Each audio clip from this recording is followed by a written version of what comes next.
Some of the content of Patriots Unfiltered may not be suitable for all audiences. Listener discretion is advised. The world's original podcast. Welcome to Patriots Unfiltered. We might have taken the best quarterback out of the bunch a couple of years ago. Paul? You're not telling me things that I haven't said in the past. You have all these different elements. You know, they're running, like they ran counter bash in this game, which is I knew like you were going to drop a counter bash. they were not running counter bash in 2018 with Tom Brady. Like that's not that element Mike, of the offense. They So- ran some counters and some bashes, but they didn't run any counter bash. Okay, like Kyle Williams is not gonna be digging out the nickel, Paul. right? He's not going to be digging out the nickel. Right. Power, what do you call them? Power slots? Power slot. Yeah, he was a little bit more of that in He has a college. name for everything. Power slot. How refreshing was seeing this offense set up some plays last week? It was very refreshing. I think it was a Evan great. needed a shower. Evan impersonation. To set the scene, the Patriots are in 54 personnel, 5 running backs, 4 tight ends. Doesn't even exist. Like, Kai how you would Williams even is have in an motion and offensive line. effectively acts as the backside sniffer. It's not the right thing. This is Patriots Unfiltered. Presented by Toyota's official website for deals, buyatoyota.com. All right, welcome to Patriots Unfiltered. It is Wednesday here at Gillette Stadium. And, boy, I don't know how we're going to do this show on the heels of that Catch-22 episode. They were going hard. There was some epic episode you had there. I had to like take a Evan, shower. you look tired. I'm just. You all right? I really just kind of. That was like I played in a game. You know. Yeah. It was Oh, great. my God. All right. But we're going to try. It's Evan. It's Paul. It's me. It's Deuce. It's Alex and Matt in the booth. And it's Turn the Page Day here at Patriots Unfiltered. So we're going to be turning mostly our attention to the Buffalo Bills Sunday night matchup. Can't wait. We'll have Mike Vrabel at about 12:55, as has become the Wednesday custom here. There's always something that comes out of that, so definitely worth going to live. So we'll do that when he's ready to go. Other than that, like, what do we got? A little bit of breaking news right now. Uh-oh. Beep, beep, beep, beep, beep, beep. Marcus Jones has won the AFC Special Teams Player of the Week. This is the second time in 4 weeks the Patriots have won that award with Second time in 3 weeks. 3 weeks with Antonio Gibson winning it down there in Miami for his kickoff return. So congratulations to Marcus Jones for his big day. Jeremy Springer up for a raise? Well, I don't know about that. Okay, well. Let's see how it looks in December first. Okay. See if they can go a game without 2 penalties. Yeah, right. But no, look, they're a little bit up and down, but overall, I think they've been pretty good, and They've gotten a lift from the return game. you know, Absolutely. I'd like to see Borregales, continue to make his kicks and be challenged this week up in Buffalo for him. Probably a little bit of. Yeah. I'm gonna check the weather. I'm gonna check the weather real quick let's on check what the Buffalo. weather is for Sunday night. Orchard Yeah. Park. Yeah. Now, Orchard Park, don't do Buffalo. Okay, Do Orchard Park because that's very different. I got you. Yeah. Because you got it's coming off the lake, right? Well, so is Buffalo, Oh. but it's a little bit. I think Orchard Park's a little bit further in. Oh, We're not Fred, we're not getting lake effects. no worries. Right? Gorgeous. Yeah. Gorgeous. Just, mid But 60s. windy. Little windy. Let's It's always windy in that check the stadium. wind. It doesn't look too bad, actually. 3 to 7 miles per hour, but it does say gusts up to 19. So Okay. Their well, new that could affect their your new kicking. stadium is not going to have.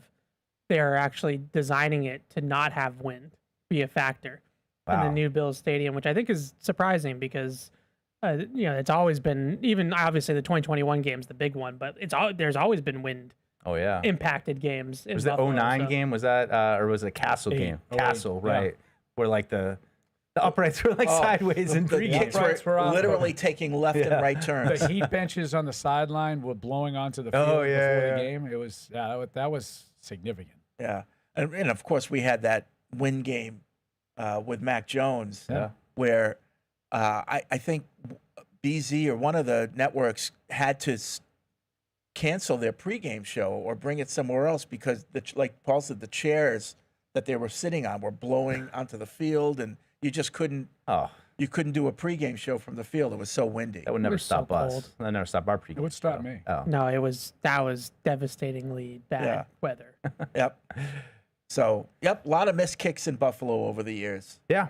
That doesn't look like too much of a factor this week, hopefully. But I mean, just diving in the Bills, we touched a little bit on yesterday. I mean, just what an impressive team. So many little stat nuggets, as you start to dig into what they do and where their rankings are and all that kind of stuff. But just, I mean, I think Josh Allen is putting together another MVP type season right now. I mean, and you just watch him, and he's playing with all the confidence in the world. Really respect how they put their team together. They had Diggs there. They, got away from that iteration, and now this one is, starting to really produce for them. So a lot of problems. Watched a little bit of last year's game, which I recalled, I think, one play of when they went up there December with Drake May throwing that touchdown pass to Booty. You probably remember that one, Paul, right? That's about all I remember from that game. Let's just assume I do. They had a 14-0 lead in that game. Yeah, they had a I do 14-0 remember that. lead, but some turnovers. And but I found that a little bit encouraging, at least. You look back in retrospect, and I'm sure I probably said it. I say it all the time. It's great to just get the kid experience on the road in a stadium where he's going to have to play. So you've already played there when it's freezing and tough conditions. Now he's going to get a chance to go back up there. And I think he should have a little bit of confidence. There was, Ramondre fumble. There was also a lateral behind the line of scrimmage they recovered in the end zone for a touchdown, and that's how Buffalo It's kind all of pulled coming away. back to me now. I remember that play now. Yeah. Yes. But one of those games, I would say, where it didn't seem like Buffalo was too excited or too interested in playing the 3-11 Patriots. It was the 11-3 Bills versus the 3-11 Patriots, and Patriots came out to a lead, but the Bills do what they do. They just kept chipping it away. James Cook had a long touchdown run. So I'm talking about this game as if it was the first time I ever saw it, and that's kind of what it felt like. Because they all There's blend all the together. same You're right, players. though. Yeah. You're right. Don't right? they? I mean, like the last couple of years, like these games, and I was reading Mike Giardi today on the Boston Sports Journal, and he just not in depth at all about this Buffalo game, but saying it's the biggest game that the Patriots have probably had in a couple of seasons. Mm-hmm. And depending on what game you want to identify, you probably go back to he went back to Thanksgiving in Minnesota. That was it 22 Yeah. when That was the Hunter Henry yes, game? Yeah. the contested touchdown that Yep. the Right. Patriots got screwed on that call at the goal line. No surprise, Fred remembers when they get screwed. I remember that. But yeah, that was a game that sort of, had the Patriots won that game, maybe they, the stretch drive of that Yeah. season unfolds a little bit differently, but they really haven't had any what you would call significant games since. No, that makes me feel better because that's exactly the thought process I was going through as watching this game. And I'm like, am I getting into the Paul Perillo territory of like, you want to ask me about that 03 AFC championship against the Colts? Like, yeah, I can tell you all about it. But last year in December, a game that, didn't even happen like 8 months ago. I'm like, what was that again? What happened? Well, that's But you're doing me right. The then, 'cause struggles, that's though. me. But right, the struggle games where there's not a lot to be excited about or, coming out of it. But Yeah, I do think Thankfully, positive with the Joe. Patriots are a much different I went team the other than that way team that over played the then. last few years. I try to erase them from my memory. because- Yeah, and Well, I think I might be doing that and I do subconsciously. think that's part of the reason why we have a hard time is because they're all so irrelevant. Right. When you go 4-13 in consecutive seasons, none of the games were really, Right. important. Yep. So, what do we want to tackle? Like to Khalil tackle James Cook because Shakir. because you can't tackle those guys. You can tackle an opportunity here, though. There's been some talk like they're 2-2, and they've made some strides to get out of the lower tier, closer to one of the middle tiers, right? So you have an opportunity in the national spotlight Sunday night, and I know Mike Vrabel's really excited about it, from some of the stuff that we put out. This is an opportunity to sort of take a step forward. And if you want to be in the playoff chase, these are the kinds of games that you need to win. These are the kinds of games you need to go on the road and put your best foot forward. So what are you going to tackle? They got to tackle an opportunity to say we're going to be one of those teams, not one of the teams that we've been the last couple of years. We're going to be one of the contenders. Yeah, I wanted to ask you guys about, I know the game was here, but the 0-1 game against the Rams in the regular season, because I feel like that game always gets talked about as like the night we knew that they were going to be Fred brought that up on the competitive. postgame show. And they didn't win. They really kind of backdoored into even making it a one-score game.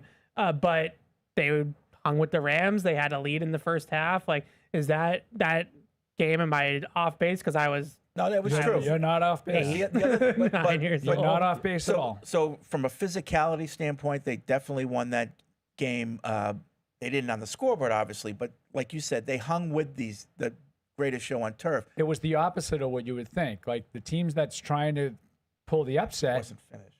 No, but the team that's trying to pull the upset, you would think, well, they need everything to go right. And the other team needs to play poorly. It was the opposite. The Patriots made all the mistakes. They turned the ball over, and they had only themselves to blame Yeah. at the end of the game.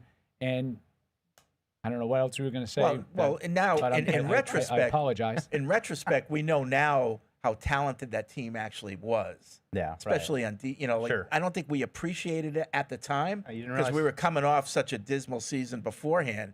Right. And I don't think this team is quite as talented as that team was. That team never lost again for that season. No, you had the greatest You know- quarterback of all time and 2 Hall of Famers on So, defense. so even if you win this game, I'm not sure that we can approach what they did in 01, but it would definitely be a barometer of, okay, this team, is finding out how to win. yeah. That was why I brought it up. Obviously the caveat, they're not going to win 9 straight games and win the Super Bowl Right. if they beat Buffalo. That everybody kind of knows that. But that game was a game that they started to believe. Like they started to believe that they had the talent and they had the ability to hang with the elite teams in the NFL. So all I'm hoping for out of this game on Sunday night is like, can you just hang with Buffalo and truly for 4 quarters, like make the Bills sweat it out a little bit and really push them a little bit in this game. And I think you can have a moral victory in a game like this, where if you do that and now you go into the next week and you have New Orleans and Cleveland and Tennessee and some of the easier soft spots of the schedule, like you could really have some momentum even if you don't actually pull it off. So I remember, I don't know how many years it was ago, a couple years ago, the whole moral victory became a topic, and Yeah. Moral loss. people were was another one. being made fun of for saying, "Oh, that was a moral victory." If we say, if it comes true, what Evan's saying, that they hang and it's a close game, but they end up losing, and it's called a moral victory, will it have the same? Will people be made fun of this year for saying that? I would say if they go toe to toe with them offensively and they put points up on the board and they score, Patriots score, they score, that kind of game.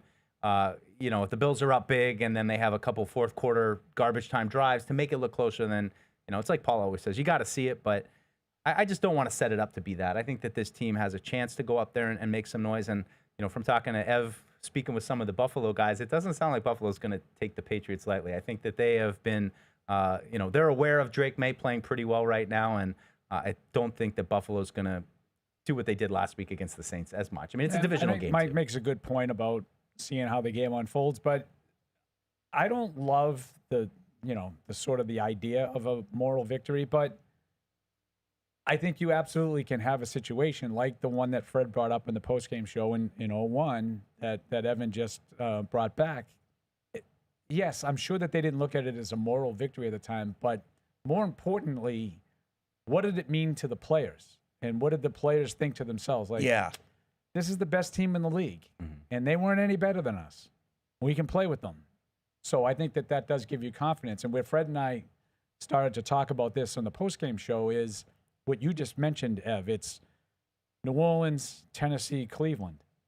Well, if you do get the infusion of confidence that comes with going toe-to-toe with a Buffalo, you need to take care of business in those 3 games. Taking out on those guys. Yeah, it's not Because enough. The 01 thing is remembered so fondly because they won, not just because they won the Super Bowl, but they then went on and won these games against teams that they should have beaten. Yeah. So the Patriots need to do the same thing in order to get a moral victory out of it. And when we talk about moral victory and how it will mean to the players, after that Pittsburgh game, remember where I said, it's the kind of game, I just want to get out there again. Like we can do this. Yeah. And I think if we have that moral victory against the Bills, players might feel that way. Like we could have won that game. I can't wait till Sunday so we can go out against another team and really show who we are. Yeah. I almost felt like that in this last game, even though it was, blowout. Like I think at halftime, I wanted to be like, can we just fast forward and keep this rolling to next week? Like just keep this Save kind some of these points for the Bills. Save it for the Bills. But it's a big challenge, and you know what? But I still give the Patriots a puncher's chance. It's the NFL. Sure. It's certainly not it's not quite as overwhelming as it's been in a couple years, where you feel like you have some players like Milton Williams and Barmore who are going to cause some problems. But I mean, Josh Allen's the least pressured quarterback in the league. So, there's just there's a lot of really interesting things about this. Do you Buffalo think that's team. because teams are afraid to Yes. sell out Yeah. against him? I think so. And Yeah. we were talking about this on Catch probably part of 22 at the end of Catch 22. One of the things that I've been thinking about in terms of, defending the Bills offense, teams are just backing off of this Bills offense, and the Bills are just killing them in yards after the catch. Like they're averaging 7 yards after the catch per reception, is number 1 in the league. So they're just racking up these explosive plays on catch and run, dump off passes, screens, because guys are giving them 8 yards of cushion, before the ball is even snapped, because nobody wants to get into playground football against Josh Allen, where he's got man-to-man coverage and everybody's back is to the quarterback and he's just running around. But I get that can be risky. But at the same time, if you win some rounds playing him that way, where you might get some negative plays by sacking him, or you might get a turnover or two by him getting a little bit too aggressive and trying to throw a ball that he really shouldn't throw, then maybe you can steal some possessions that way and give yourself a chance. These teams that are backing off, like Allen's just dicing them up. Yeah. Like he's literally just dicing them up underneath. Their run game is incredibly efficient. Yeah, 1 turnover. Yeah, it's just not. There's no resistance. He's evolved so much that he's just taking profits. Like he's not pushing it into windows he shouldn't push it into anymore. So it's risky. Like there's definitely kind of like week 1, there could be some boomer bust to it if they do get aggressive against him. But you have Gonzo back. Like you have the cornerbacks on the outside to technically hang with them. I just wonder if they try it a little bit in this game, because everybody else, we were talking about how kind of like the Dynasty Patriots, everybody would be afraid and they would do stupid things, trying to outsmart themselves to try to do things. And I feel like this Bills team, everybody's just playing cover 2. Like we're all just, let's get back, let's sit and stare at Josh Allen. So whatever the game plan is on defense this year this week for the Patriots, is that Zach Core or is that Vrabel? Probably it's a probably team effort. Yeah, it's collaborative, collaboration. friend. Oh, yeah. Yeah, Yeah, but who says, what, we're going to be aggressive? Well, or who, I think Scott Vrabel. Booker and Yeah. Vrabel, and they get together to do the pass game, and then Zach Kerr and maybe the defensive line coach, they get together to do run game. Then they all come together and they do third down and red zone, and so it's like a No, I collaborative know, but thing. who overall says this is the style of defense we're going to play I think this Vrabel week? sets the tone and says, look, this is how we want to Yeah. play. Like using terms like aggressive and and then the assistant coaches go off, put the game plan together, and then I think Vrabel oversees it and says, all right, I like this. We're gonna, put these blitzes in. We got him with stuff like this in the past, those kind of things. My impression of it, but Okay. Yeah, Just you know, wondering. not on the inside. So do you It's not the think coordinator though. no? But do you think that they might be better suited because of the improvement up front to maybe be a little more aggressive than Yes. they have been? I think you combine that with, as Evan said, your 2 corners. I think that allows you to take more chances, or it should allow you to take more chances. Yeah, I mean, Deuce just read off the stat.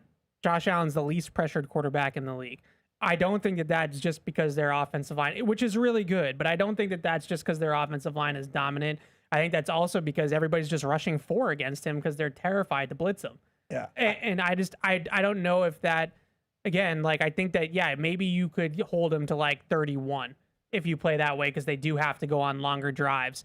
But they're just sucking the life out of teams. If I'm Vrabel, I'm saying to my team, defensively, we're not going to tiptoe into this game. We're gonna knock down doors. No, but I wonder. And if we start getting burned, we'll make adjustments in the second half. But we're going to go out to disrupt this team, and we're going to play really aggressive that first half. Right, but I'm just wondering what the best way to be aggressive is. If I know the first 4 games they haven't played a team like Buffalo, but can Williams, Barmore, Landry, can those guys affect Josh Allen in this game? and allow you to keep guys back in coverage. It's not necessarily, you don't have to back off. Like, you can be more aggressive in your coverage.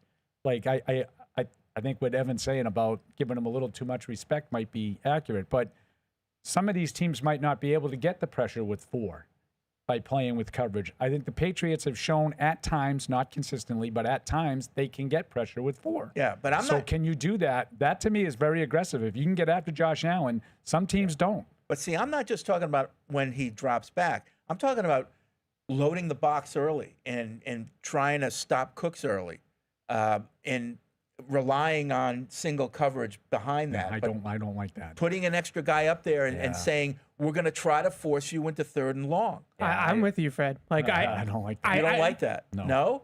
I think everybody else has played them, Paul, the way that you want them to play. Yeah. Like that's No, how. I want to get after Josh Allen. Okay, Yeah, but but what if he's but you not can't throwing? get after him because if you have everybody that's just dropping off into zone coverage and staring at him, like there's no pass rush. Doesn't have So- to. Well, I mean, I get you don't want to do a lot of man against it Josh just- Allen. I get it. I get it. I get just think you. the biggest thing to me is like I look at their offense and I look at their receivers and I'm not blown away by the talent at wide receiver. So like you have these 2 corners that you pay a lot of money to go out there and play man to man. Like let them eat. Like so Keon Coleman's gonna beat Carlton Davis. Like I don't think that. Now Shakir's a problem. Yeah. Like Shakir is a different because of the way they use him is a problem. But like I feel good about their corners holding up against the Bills receivers. I really do. But I don't think that I agree with you on Coleman, but I think more of the other guys than you do, and Kincaid specifically. And I'm not sure that you can just ask everybody to hold up and we're going to put 8 in the box to make I just think that if you want to do that, then they'll throw it on you. Yeah. I think most teams are like Evan said that they'll Well, you use a creeper, Paul. No. You don't declare it. So I think that James Very Cook good, is Fred. really good, Very good.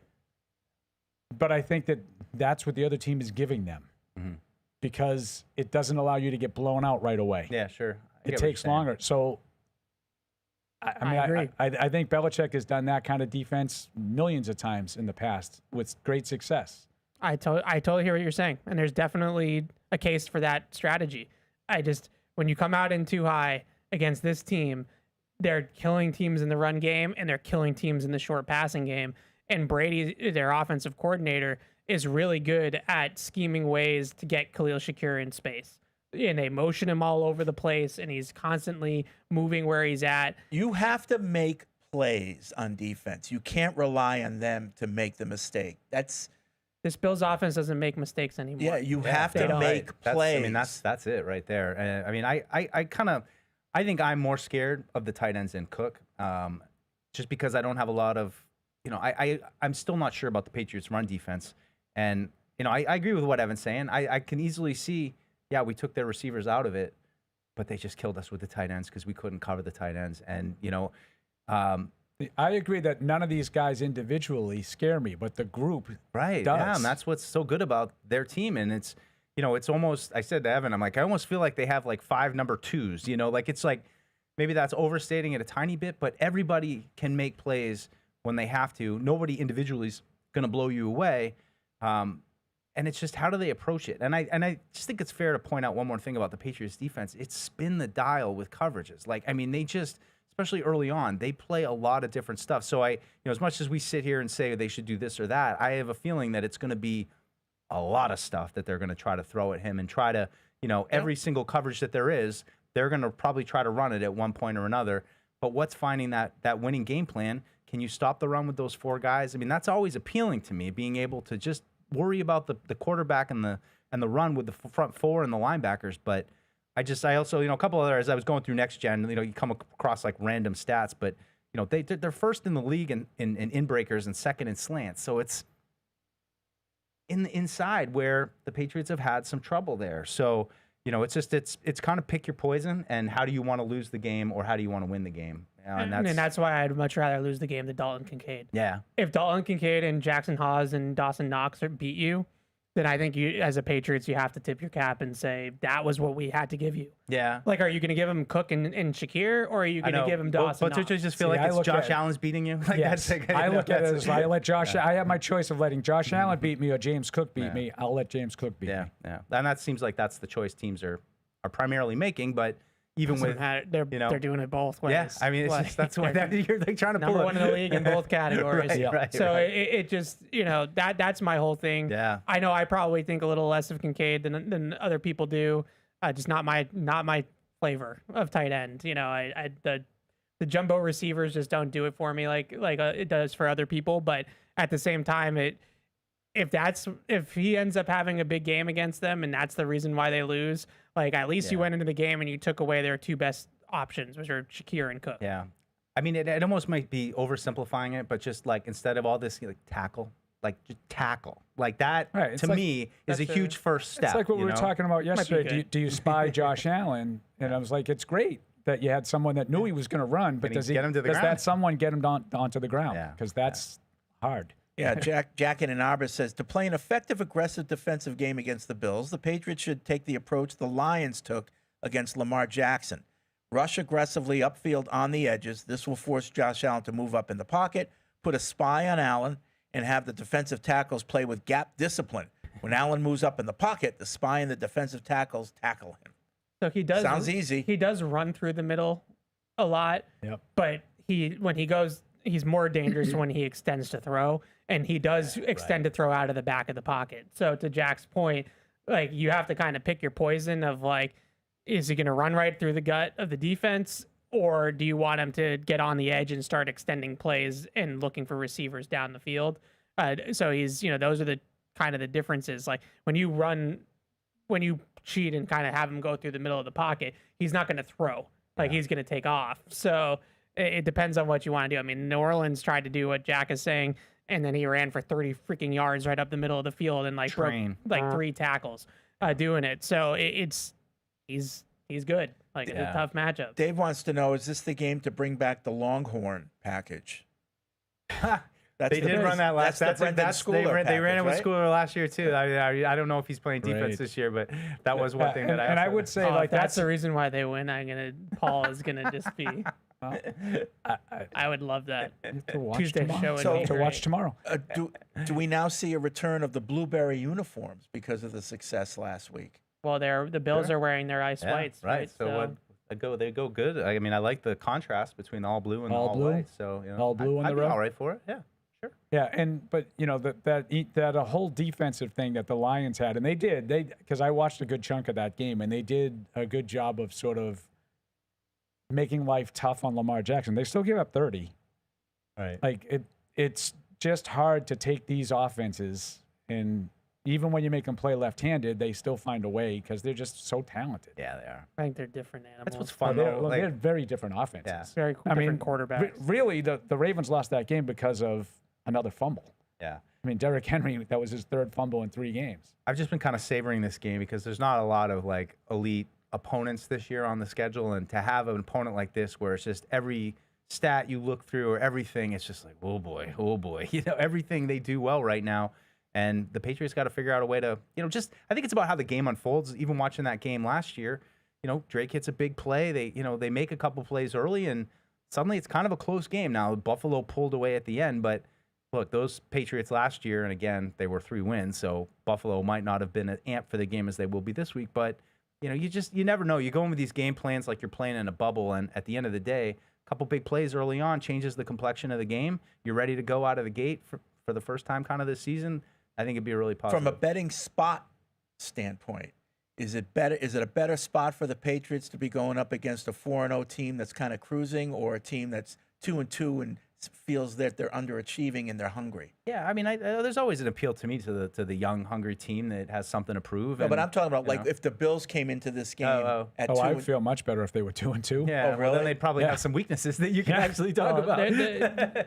They also, like, last week was a very when I was talking to the Bills guys last night, like it's a very dynasty Patriot thing. They won 31-19, but nobody thought they played well in the game. Right. Yeah, right. So I Right. don't think that the Bills are coming into this game like they just won 50-0. Well, even Miami. Yeah, so they're the things that they were a little bit worried about. First of all, which Deuce was saying earlier, they will not say Drake May's name. They are so afraid that the Patriots have a quarterback again, that they were like, let's talk about him. And I was like, who are we talking about? And they were talking about Drake. So they're terrified that Drake May is good. Who are these people you're talking to? Oh, yeah. No, they like literally. Are these like people that work for the Bills? No, no. Oh. No. Oh, okay. But literally like he was Never mind, I Baltimore. lost Like they interest. literally did not want to say his name. Then their run defense. The Bills' run defense has been leaky to start the It's like season. they're averaging like 6 yards a carry. Yeah, so Against them? Yeah. yeah, so Oh, you that's good. so like to if you were looking for a weakness on the team, it's their run defense, and they've been down a couple guys on defense, Oliver, Matt Milano. Yep. We'll see if those guys practice this week, but if the Patriots, can attack that if there is a weakness to attack, it's that they don't Doesn't stop it the seem run. like every time we play the Bills, Matt Milano has something Well, going? Milano's always hurt. Yeah, he is. Period. One little interesting nugget I thought maybe only Evan will find this interesting, but last year I remember them playing like they're just all nickel team all the time, and now they've really jumped in base. Like they're playing a lot more base now, like Yeah. from 4% to 20. I don't know why that is. Is it it's the circumstantial most or what? since like early on in McDermott's coaching tenure with the Bills. I think it was like 18 or 19 was the last time they played this much base defense, and they're doing that without Milano, who's like their best linebacker. Well, you think they'd be So better at run defense if they're playing that, instead of the nickel. So I'd assume that's why they're playing so much base, because they can't know. stop the run. yeah, makes sense. Okay. Well, Sunday night can't get here fast enough, right? No, there's only, look, I always will get up for Patriots games, but, when you're going on the road against the big boss of the AFC East, call it what it is. It's, a young team trying to prove themselves. We've kind of been in this spot before. I mean, Paul talked about the last big game. I mean, I remember 2021 being a big game before it turned into, win nonsense. Like then it was, but the Patriots were streaking at that point. I mean, that was the height of the Mac Jones, Bill Belichick. I mean, really, that was kind of the last but peak of the Bill Belichick That season, era. those games down the stretch were all big games. Yeah. But it's been a while. It's If the Bills come up short again this year, is R.A. McDermott in trouble? so Finally.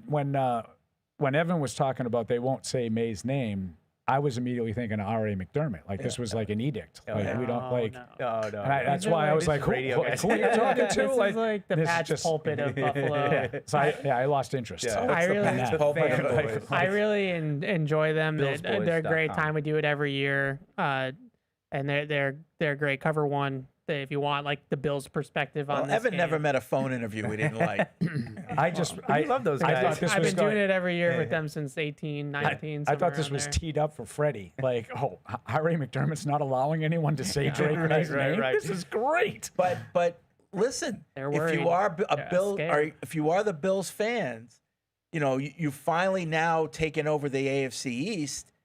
But could there be this emerging quarterback on the Patriots where the pressure is even greater to win now, because pretty soon it's going to get competitive Yeah, again? that's Yeah, right. so Patriots are they hear coming. the footsteps, honestly. Like they legitimately Again. do. Like, who's hearing the footsteps? BillsBoys.com. Bills Mafia. They hear the Bill's footsteps. propaganda.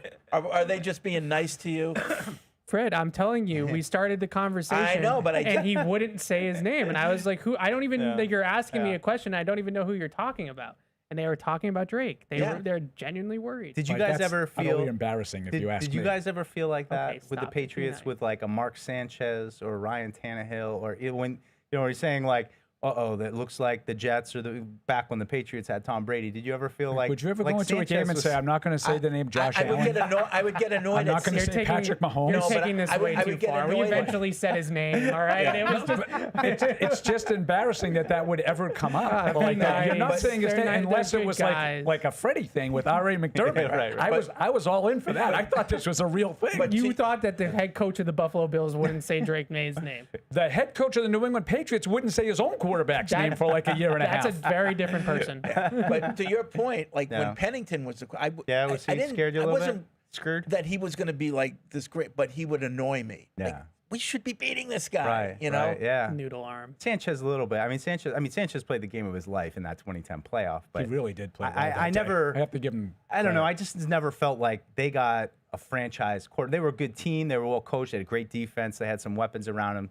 LT at the end, but I never felt Mark Sanchez was like, but oh, let's face it, since 01, what quarterback in the AFC East have you said, oh my God, this guy's great? No, Josh Allen. just this guy. Well, Josh Allen. Just I mean, this guy. besides Josh Allen. Against the Patriots, Tua, up until Yeah. this year. Yeah, Right. but Kinda you- but I but never- again, Patriots. you're like, Yeah. we shouldn't right. be that bad Yeah, I against know. him. Pennington was probably the best in the Brady era. You know, you could make an argument for my guy, Bledsoe. Oh, and But that's how yeah. bad the quarterbacks were. yeah, right. Trent, Yeah. You know, Edwards. Jay Fiedler, maybe. Yeah, I mean, right. There wasn't a lot of No. I mean, options.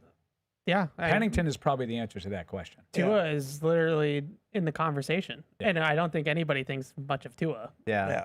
But even Pennington, like, you just look at it the way he threw the ball, and you're like, this guy, yeah, he might beat you once or twice, Well, but he's especially not like, after that surgery, Yeah, like a he decade, couldn't it throw was it at like, all. you How know. great is it, though, that, to Deuce's point, like, we're talking about this game and, like, really analyzing the game of, like, Yeah. like the matchups and the strengths and weaknesses. And, like, It's fun. I it mean, just, like, we haven't been able to do this in probably 2 years. It's like I said to Freddie just now. It's like I watched a baseball game last night. I was all jacked up. Me It was like too. it was an actual baseball game for Yeah. the first time in I like don't 3 know. years. I've enjoyed 4 a lot years. of games, but, ball knower over but here. playoff you know. games. I, He took that as to me being like kind of like you to baseball, get which it. is totally not true. I just really enjoyed the game last You night. haven't enjoyed games this year? I don't really watch a lot of regular season Okay, games. so to how be do you honest with know then? wow. Because there's a Fair difference weather between fan. playoff games and regular I know there's season a difference games. between, but every like, pitch there's matters. been a lot of Don't great you read the games this promos? year. I've watched a lot of I- Red pitch Sox. matters. I've watched more Red Sox this year than a long time. Yeah. Not a lot, but I've caught a couple games that, hey, Right. that was a cool game. Last night I was watching, I was stressed out, and it just I comes was back in to it. me. Oh, I I was was- like, yeah, I was really- "Ugh." yeah. And it's so cool how it comes. Like, I love playoff baseball and how tense every Oh, yeah. single pitch is. Sure. And it's just the tension. And now that the game moves faster, I kind of appreciate it because it's not as much of a slow burn, but I'm like, why does this happen? Like, I never felt like, even when I was watching Red Sox during the season, I'd be like, oh, that was a great win. Tough loss. Never felt it. But last night, I'm like, Right, and there's a handful of games during the season that you get like a Rafaela walk off. Like there was, I actually Oh, that's texted. great. Click, No, I go to bed. actually texted Freddie one night. Yeah. The one against Tampa Bay at Fenway. That was a little bit different than the 162. Yeah. There was a handful of those games, but be this a is when it fan. matters. This I is when wish it I matters. could, but I just think you don't- just I see don't- you Red don't Sox, watch the Yankees. I see those 162 Yankee either. Don't- jerseys, and I'm don't like, lie. Oh, yeah, we let's go, do. get 'em. Yeah, we probably watch 40 to 50 Red Sox games a year. Oh, okay. Yeah. No, Yeah. I mean, we I'm all, not lying. Freddie probably watched like 150. If, Oh, if it- yeah. oh yeah, I Yeah, mean, absolutely, if yeah. it's Monday through Friday and they're on, that's It's my what's on. summer friend. Yeah. See, you know? that's what I do. Yeah. It's just kind of on, Yeah, but I'm yeah. not. Yeah. I'm not glued. Last night I watched No. pretty much every Me pitch. too. Oh yeah, yeah. But no, we watch pretty religiously in It was our good house. theater Oh, yeah. last night. Yeah. Good theater. Good We theater. watch the kinda- game and we eat jelly bellies. It's kind of feeling like a little throwback Jelly here. We're bellies. watching Yeah, some you ever Red have Sox jelly Yankees bellies? playoff baseball. The beans. Patriots got a big yeah. game against the Bills. Like, it's a little revival here. I'm It is enjoying like it. This we're week. actually talking about matchups, and That's what I'm You know, saying. as if they Geeked up matter. about it. Yeah, right. You know, Yeah. whereas like, geez, I don't know how they're going to do this, or I don't think they mean- have a shot to do that. No, I think that everybody looks at Drake May right now in the offense and the way the offense has played the last 3 weeks. Save for the turnover fest in Pittsburgh in the middle. Yeah, Can they get in a shootout and win it? yeah, Yeah. yeah. Can you go mano a mano with one of the best, if not the best? We're talking about the And win it. draft by our Dave, Rams. Dave wants to Last know, year. would you rather win Sunday against Buffalo or beat Buffalo at home later? Oh, like here. Yeah, Oh, give me the game here. this week. Yeah. If I had to choose one or the other, like you could make an argument the one at the end of the year would be more important, but I don't know what Buffalo will be playing. Exactly. How late do they play Buffalo? Yeah, I think it's the third to last week or yeah, second it's- to last They week. end really- Dolphins Jets, so I don't. I think I would rather win this one. I think yeah, I'm me with too. Freddie. Just to win on the road I'm and with to Uncle Freddie. get one Yeah. under Drake's belt I would up love there. to watch Bills Mafia walking out of that stadium. Oh, just yeah. When Yeah. we're going down to the They got a locker quarter Last room time and you'll have to stuff, do and that, Ev, too. So that sneaky, that is fantastic because that press box and that whole setup that you have to go inside and back outside and then down and then it's terrible. At least they're, you'll have good weather, though. Yeah. Fourth to last. It's, Fourth to last. So they play the Giants on Monday Night Football, and then a little short week here. Yeah, there at is a Buffalo, chance that it at won't Baltimore, matter at that Jets. much Yeah. for Buffalo. I mean, it will matter. I mean, I can't imagine they have like the number 1 seed if they're in play for that. Yeah. Locked up 4 weeks. But I'll take this one. I would think too. The significance of beating them on the road, I mean, I guess you can wait and see how they play, but I got to think that they're going to have, and after two kind of lackluster performances, Buffalo's got to have the attention, where it should be. It's not like you're sneaking up on them. Not a mousetrap game. It shouldn't be. Trap game. It shouldn't be. Generally, I feel like the offense will do some good things. I'm feeling good about the offense right now. To me, the Patriots defense is just a huge wild card in this game, and there's really no result against them with Josh Allen that would surprise me. Maybe just that they completely shut Josh Allen down, but there's a chance that it's Swiss cheese for quite a few drives that they're going up and down the field. That's why I wonder if you just play the turnover game. Yeah. I don't think you're going to stop them in conventional offense. Yeah, just go get them. Yeah, and so I just wonder if you try to steal some possessions in this game with pressure. I'm going to, obviously take a win, however it can come, but I hope that if they win, so the hypothetical here is a win no matter what, okay? If they win, I hope it's not turnover related. Yeah. I don't want any buts. Yeah. I don't know how else they're going to win, Yeah. to be honest with you. Well, I mean, and again, Buffalo don't turn the ball over, so, if right, so that's what happened. Well, they turned it over 3 times. It was very, very out of character for the Bills. They haven't turned it over, all year. Yeah. They didn't really turn it over last year either. Yeah. Yeah. They had a long stretch without a turnover, right? Didn't they rival Kansas City's record? I just wonder, it's not even so much about turnovers, but like negative plays. Like, can you get a sack on first down? So now that's different. That puts them off schedule. That's not a but. Right. Yeah, but they got sacked. Yeah, they sacked them. That's because if you just if you let them stay on schedule, then they're going to score. But what 35. if the turnovers are 2 picks by Gonzo? That's why you got them. I would rather. I mean, my hypothetical is a win no matter what. Okay. I would rather have it be no picks by anybody and just you lined up and beat them. But that's a play that you made. Maybe. It's not like just reaching out and dropping the ball on a run. It's like your best cornerback did what he's supposed to do. Yeah. What if you zero blitz him and he ends up chucking one up and then Gonzo just picks it off? Yeah. That's what I like. Made it happen. I just feel like that's a forced turnover. You kind of have to. I'm not telling you that I'm not going to be happy if they win because I think you're over. coming up with reasons now where you're going to have the but. No, but that's always a but. Generally, right? If they go to Buffalo and win, they went to Buffalo and win. Okay. There's no buts. Yeah. Okay. I'm saying if I had my choice, I would rather have it be they just lined up and they were better. Yeah. Listen, as opposed to the other team didn't play as well. If I have my choice, Buffalo turns it over 10 times and we score 50 points. That's my choice. Do you think Pittsburgh? And there's no but after that. Do you think Pittsburgh would have rather have won the game without Ramondre Stevenson fumbling twice? I don't think they give a damn. I understand that. I said, do you think they would rather have won it because they were better? Yeah. That's what I'm saying. They think they're better. But they're not. I think Peppers thinks I put my helmet on the ball and I made him fumble. Sorry to derail this. No, I was just something Evan said. I actually derailed it. No, I'm gonna be honest. And this might be a little circumstantial too, but watching the Patriots game last week, I felt like so much of their success depended on early down success on defense. So negative plays on first and second down, when they weren't getting that, use the example of that first drive where they had 2 second downs and they were 2nd and 1s. Otherwise, it was just first down, score.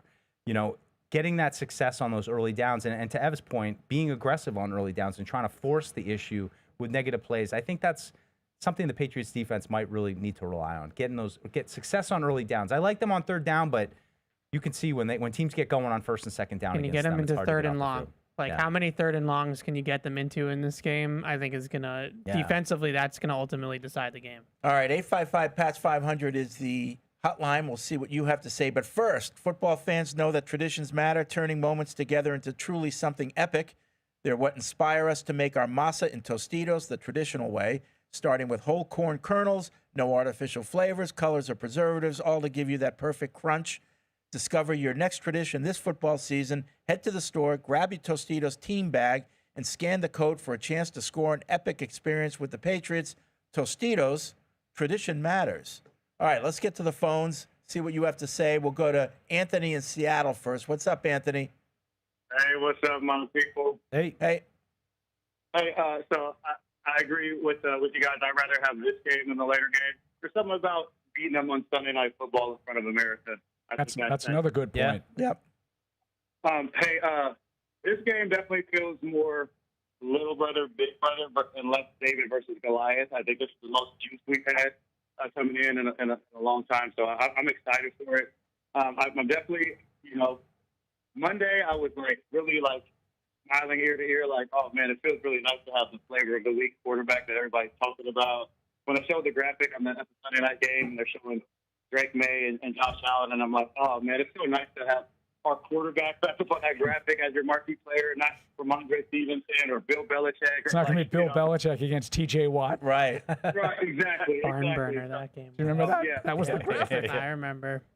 Yep. Yeah, but hey, listen, the media is starting to worry me a little bit because as the week goes on, they continue to talk about man. I'm like, all right, let it breathe a little bit. But I got just two quick things, and I'll hang up. One is my one pushback on the moral victory is it's definitely a moral victory qualifier game, except for if we freaking had them, and it was and we just the fault 4th and 1, and we false start. Or we run the play and there was a illegal man, an eligible man, something like that, and I'm going to be like, oh, that, you know what I mean? But other than that, yeah, if we just go toe-to-toe, lose close, absolutely moral victory. And lastly, if we go down there and win and Drake May plays good, here's what I'm going to do. I'm going to call in Tuesday. We'll wait on hold. You guys are going to answer my call. I'm just going to say, we got our guy. And That's right. There you go. Thanks, Anthony. We got our guy. We might have our Looking guy. forward to hearing anyways. from you. William's in Montreal. Hello, William. Bonjour. William. Hi. Hi. Yes. If Drake May goes down in Buffalo and outplays Josh Allen, would it be time to put Drake May in the MVP conversation? I still think it's a little too early. We had that question last week as well, I think. Yesterday. Or yesterday we had it. Yeah, I still think it's a little early for MVP talk for Drake May. But if the Patriots start peeling off wins after this, it's going to be because Drake May is playing well. Why are we on this topic? If they win the game and he outduels Josh Allen, and then that leads to a battle for the AFC East title, then absolutely. Yeah. But right now, the Patriots are 2-2. Yeah. The quarterback of a 2-2 team is probably not in the MVP race. Right. And I'd say you need to see a game where the quarterback Thanks, wills William. the team to victory on his back to be an MVP. Yeah. I can't believe we're talking it's week 4. Well, I'll tell you why. And it's kind of funny. It's not the caller. No. Because we're so anti-fun. As everybody's the kids would say, we're thirsty for recognition. No, it is. And that's why it's not just the caller. I'm No, not trying to pick it's on not. him. No, you're right. 6'7". 6'7". What's that mean? But the funny thing is that every time you go on Twitter, someone's found a new stat to tell you how good Drake's been. stats are they get more and more minute. And Someone tweeted us a stat that was absolute fabrication. Really? Someone Chat tweeted us GPT? something that said that he was leading the league in yards. Oh yeah. And I was like, I had no idea. And then I looked, he's like 6th.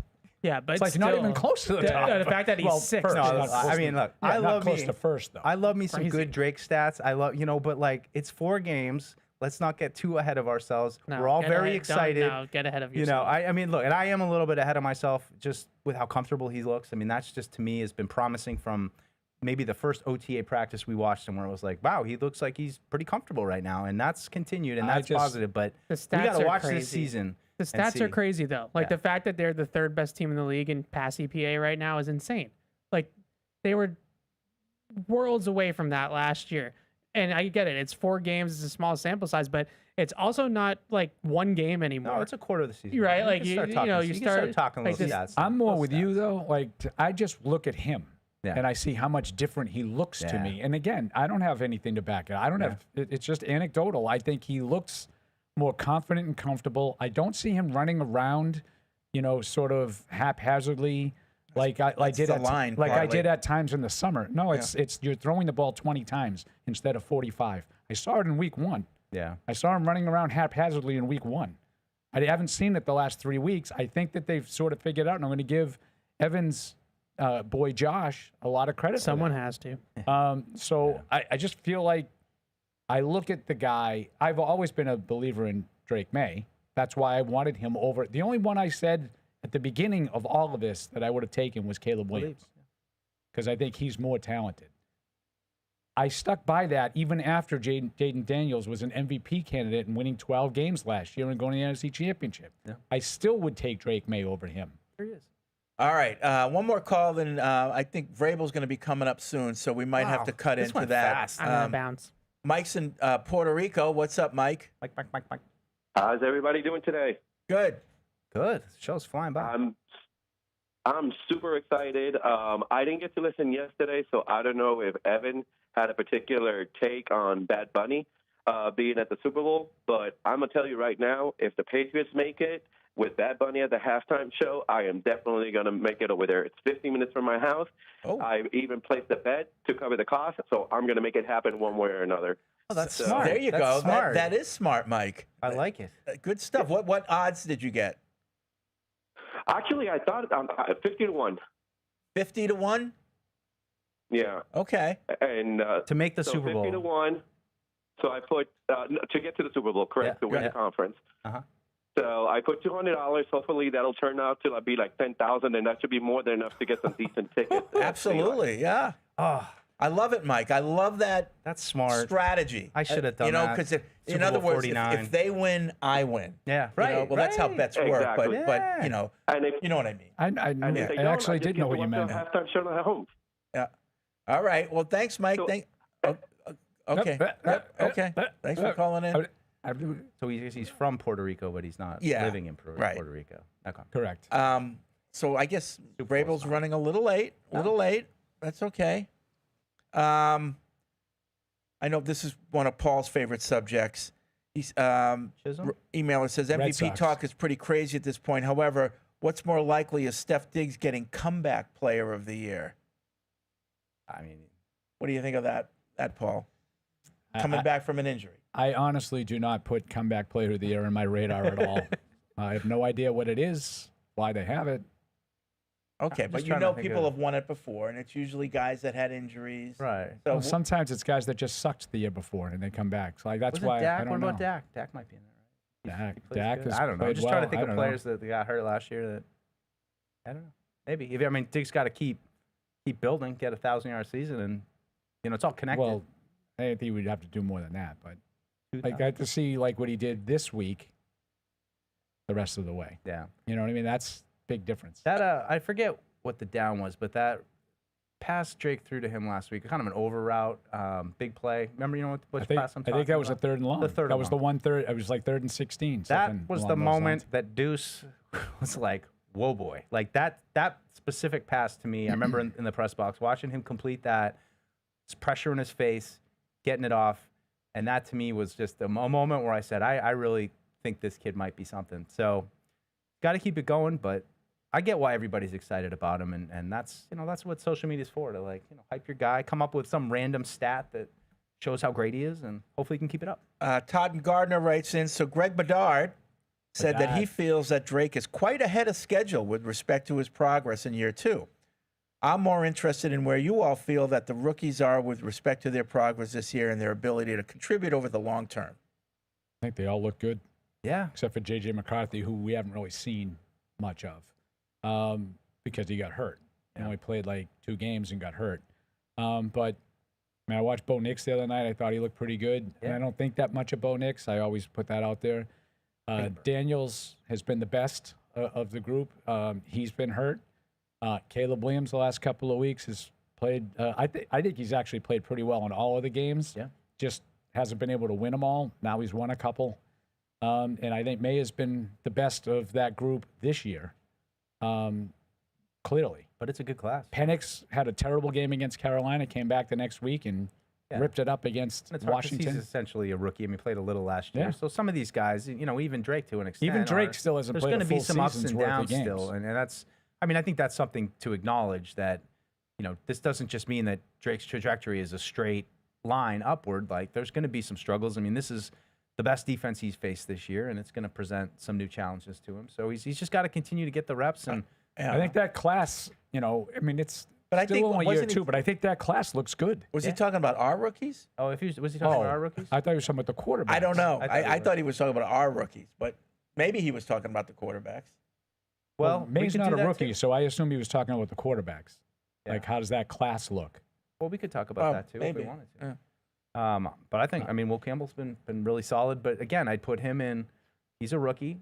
He's going to have some different matchups that he faces every week, and there's going to be tough pass rushers, no matter how bad the teams they play, their strength of schedule. But I think all the rookies have been pretty good. I mean, Kyle Williams for Kyle Williams. Scratching the surface a little bit. Travion, we were more excited about him before the games got real, but I still have a lot of confidence in him that he can be a playmaker and in space. And Woodson, I feel the same. It's like a good play and a couple bad plays, and he's up and down. I don't think there's been a lot of discussion of that really. I mean, I think Craig Woodson's been one of the most under the radar players for this Patriots team this year. Nobody wants to talk about a rookie. What is he, a 4th-round pick? Like, he's every snap safety for you now. He's taken some lumps for sure. He gave up 2 touchdowns last week, but I would hope that the coaching staff is seeing really positive strides from him to be a permanent safety for this team going forward. Yeah. Aiden in California, this will be the first actual big game where all eyes and hype is on the Patriots. My question would be, is the moment too big for them, or will they rise to the occasion? I don't think the moment will be too big. They might not be good enough. That I fully admit that's a possibility. The other team is just a step up in weight class, and the other team is just better. Mm-hmm. But I don't think it will be because they're not ready for their moment. I think Vrabel has excelled in this role. My boy on my shows, Fred, Felger had some really interesting stats about Vrabel in this touchdown plus underdog. With Tennessee, he was 4-4 outright as a touchdown or more underdog. The rest of the league had a winning percentage of 168 or something like that. So they're 500 in a role that everybody else so Vrabel gets his team under up 20% for these kind of games. And I think of games like the 2019 divisional round against Baltimore, where he completely shut down Lamar Jackson when no one came close to doing that, that year. He had, I think, one against Kansas City that he did it to Mahomes. He beat the Patriots. He beat Brady. I know that. That was what I was going to say, but I think Lamar's a better example. Well, I don't think they were more than a touchdown. Were they more than a touchdown? That's exactly. I don't think that would have been one of the underdogs. But he gets my point that I'm making is he gets his team ready for these spots. Yeah. I think he plays the no one believes that you can do this card. And I also think he likes the fact that there's some juice to this game with a Sunday night national TV crowd. Yeah. I think they'll be ready for it. Patriots 4.5 was the line in 2019 wild card round. See, what was I don't even know when it was, but the game that I was thinking was the game at Tennessee. That they won with Mariota. Oh, that 2018 or 2017? While you're looking that up, Curtis in St. Louis, McDaniels talked on Edelman's podcast about how he coaches quarterbacks. In a nutshell, he basically said he has a cup and he likes to fill it up progressively more and more. My question is, do you guys think May's cup is filling faster than you would expect? Is Josh feeding him more because Drake is digesting it well and showing enough progress week to week? Or do you feel that it's actually been more simple when it comes to scheme and what he puts in May's cup thus far? If it's the latter, would you say Drake is really ready to take on more, and how good will this look when the cup is truly full and Josh's bag is wide open? Just missed. I don't know. I mean, it's just so hard for us to tell what it is. All we can look at is how Drake May looks on the field and performing, and to me, he looks comfortable. I couldn't tell you how much that they've given him or not. I mean, I don't know, but it seems like it's building. It feels a little bit like, week one's a little bit of an outlier, but each week it seems like a little bit more someone else is getting involved, and that's all you can ask for. But it's we don't see behind the scenes, so it's still waiting for Mike Vrabel. Vrabes supposed to be at 12:55. What's going on? Could there be a trade? Big trade? That's always the thing. Hey, Brown's he's on the phone. Making deals. Cody writes in. Brown. Just want to give a shout out to Alex Barth for being a Bills hater on this network. The glazing of Josh Allen from Evan in the "oh golly gee, wouldn't it be nice for the Bills to win a Super Bowl" for Mike gets old. I know he really is, but Alex Barth makes Fred Kirsch look like a Bills backer. Yeah. I can't tell you how many times he's told me that or said on the air the Bills won't make the playoffs. Yeah.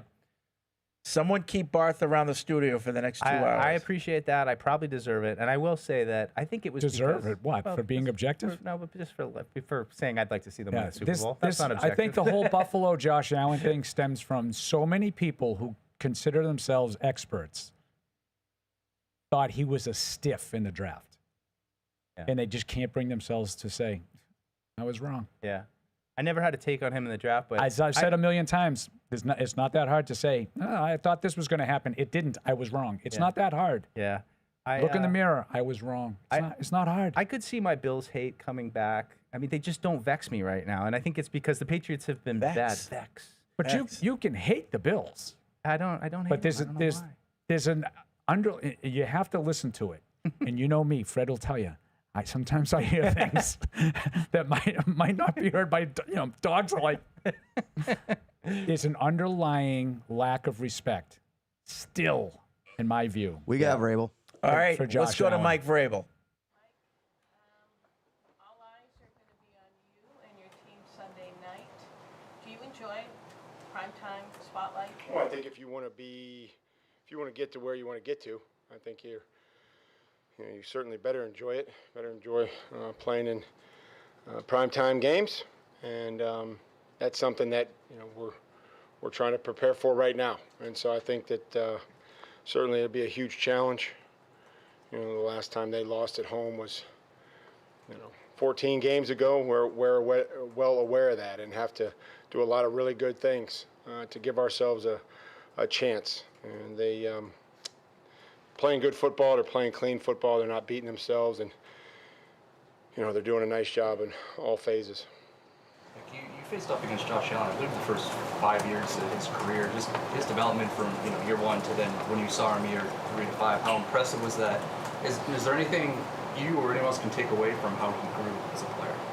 Well, I mean, I think he realized that he's got immense talent, and I think he's done a much better job of taking care of the football. And really, that's been the big difference for me, just watching it from afar. A few years ago, he was forcing things in the red zone, and that led to some turnovers, some interceptions, and now I think he just has a greater understanding of taking care of the football in those situations, and they're still scoring touchdowns. Do you have an update on Jelani Tavai and if you expect him to be out there this week? I expect him to practice, yes. So I don't have an update on the game, but he will return to play and practice. How do you find that balance when you're trying to defend a quarterback like Josh Allen? You want to get after him and you want to have kind of a penetrative defensive front, but you also want to maintain gap distance. Well, there's always going to be an extra gap in there unless you send two guys, right? So there's a gap somewhere in there if you rush 4. There's a gap in there if you rush 5. And but again, I think that it's just good coordinated, relentless, coordinated rush. Even when guys are free, he makes a miss. He spins, or he'll extend, out past the numbers to the red line and continue to make plays down the field, or heaven forbid he scrambles up the middle and makes a move on a guy like he's done in the past in the last couple weeks. Or breaks the stiff arm out. So again, it's a huge challenge. Anytime that he's carrying the football, and then obviously the accuracy and kind of the timing that he's had throwing the football will be something that we'll have to work on. What's allowed James Cook in this Buffalo run game to have so much success, and what are the keys to trying to contain them this week? Because he's a good player. They got good guys blocking for him. I think the tight ends have done a really nice job, and then I think his vision and his patience and burst. Everybody's at the point of attack. He runs where you're not. And if you have bad discipline or you don't chase your gap when it's moving away from you, he's going to come back and find it. So it's really been a nice back for him, and is just taking care of the football with the amount of carries that he's had. They seem to embrace heavy personnel more than anybody. Last year was the extra offensive lineman. This year they're using Paws sort of in that role, but it's out of 22. I think the league average is about 3 snaps a game for 22 personnel, and they're in the 13, 14 range. What sort of challenge does that present for you guys? Well, not only the 22 personnel, the 13 personnel, that those are basically heavier personnel. They do a nice job of having a run plan each week out of it that they like and that they think is going to give them success, but then also still having the ability to keep the route integrity and running some of the stuff out of that with Kincaid and Knox and being able to do all those things that they would do out of other personnel groups. Mike, it seems as if with Josh Allen, the Bills embraced really quickly the notion that, hey, he's going to run, he's going to make mistakes, he's going to be a little bit of a wild stallion, let's do that. So he's now come out the other side of it. With Drake, you guys are very much stressed. Let's be a passer first. Do you anticipate over the course of time that he would become more of a potent runner and embracing it the way that Allen does? I don't know if I necessarily agree with that. I think that we want Drake to play quarterback, and that's to work the progression and work the scheme of the play, and then, have never said not to run and just to protect himself and to protect the ball. So I don't necessarily agree with that. And then, with Josh Allen, I think he's going to play quarterback how he feels like he gives him the best chance to win and, lead his team to victory each week, which has been pretty successful. Is his athletic skill set, the size, the speed, the power that he uses? It's like, McNair or Roethlisberger, he's bigger than Not into comparisons. I think that he's a very, very good athlete. I think he loves football. I think he's got an energy to him. And there's a willingness to run, certainly contact courage, doesn't lack any of that. It's like Wildcat when they choose to run him on design runs. Without getting into the one-for-one comparison, is his skill set as difficult to defend as maybe any other quarterback you played or coached? No, it will be this week. It'll be the toughest challenge this week. And but again, his reason that he's up there in the MVP every year and that his teams are very successful. Got a lot of respect for him, and he knows that. With 4 games under your belt now, how far along do you feel like you are in identifying the consistent strengths of the team week to week, and is it kind of where you expect it to be? I didn't really have many expectations just because you never really know. I think we're just trying to do it each and every week, and we have to continue to build that and practice that. But it's a good reminder of when we can do those things that we can have success and we give ourselves a chance to win.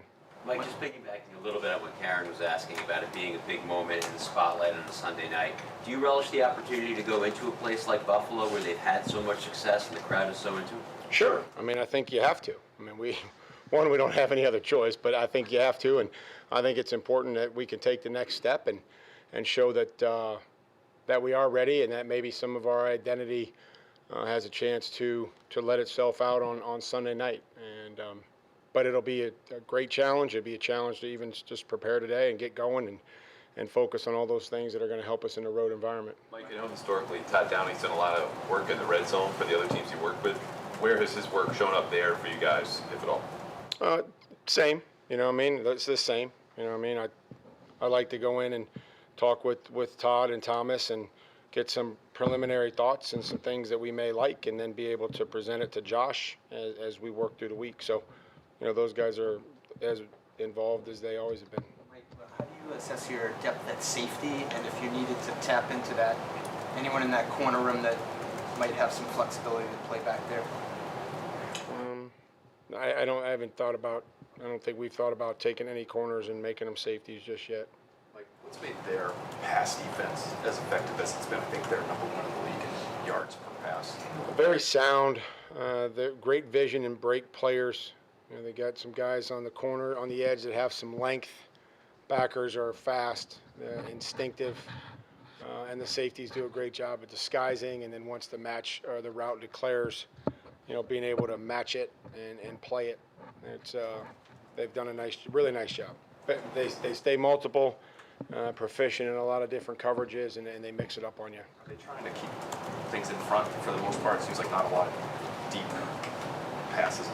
Yeah, I think that's probably fair, but I don't think, it's not like they're playing cover 2 extensively. It's a lot of post safety, and they get into their quarters and then they blitz different people off of it. But it's a very sound and instinctive defense with guys that trigger, and when it gets thrown short, they do a great job of breaking and vice tackling and not missing a whole lot of tackles when the quarterback decides to check it down.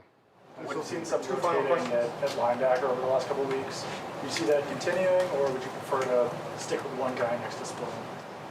I don't mind rotating. I think that everybody's just trying to help us out. We got a lot of guys that play special teams. We got guys that rotate in there on defense. We play a lot of different skill players offensively. So, I think that can be a good, good balance. This will be your last visit to Buffalo, unless you go back in the postseason. Do you look at what are your recollections of that stadium, that environment, and did you really, really love the visitors' locker room? Yeah, wasn't it Ralph Wilson Stadium?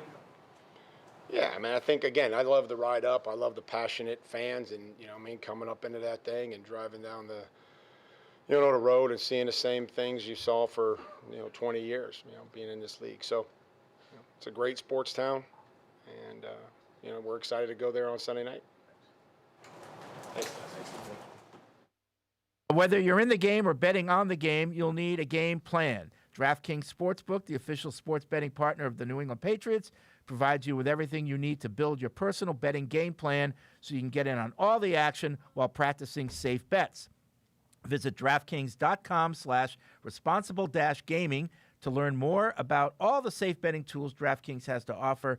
Hope is here, 800-327-5050 or gamblinghelplinema.org. Must be 21 plus. Play it smart from the start. GameSenseMA.com. Physically present in Massachusetts. See DraftKings.com/responsible-gaming for details and state-specific responsible gambling resources. Isn't it time to get exactly what you want? Welcome to Red Hot Deal Days from Verizon, where you get your pick of our best deals.